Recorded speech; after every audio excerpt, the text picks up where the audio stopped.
Bigo naman ng mga pulis na maaresto ang gambling tycoon na si Charlie Atong Ang sa kanyang property sa Pasig City. Yan ay kahapon.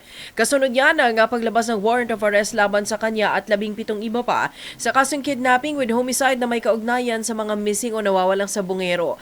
Ayon kay PNP Acting Chief Lieutenant General Jose Melencio Nartates o Nartates Jr., pinayagan ng legal counsel ni Ang kanilang mga tauhan na pumasok sa isa sa kanyang mga property kung saan mula sa basement at rooftop ay kanilang tinitingnan, ngunit hindi natagpuan doon si Atong Ang. Gayunman, inihayag sa media ni CIDG NCR Chief Police Colonel John Giyagi na nakakita sila na indikasyon na posibleng naroon lang si Ang dahil hindi bababa sa 10 bodyguards nito ang nasa lugar habang isinasagawa ang operasyon. Hinihikayat naman ng mga otoridad na sumuko na si Ang dahil lahat ng kapwa akusado niya hawak na ng otoridad.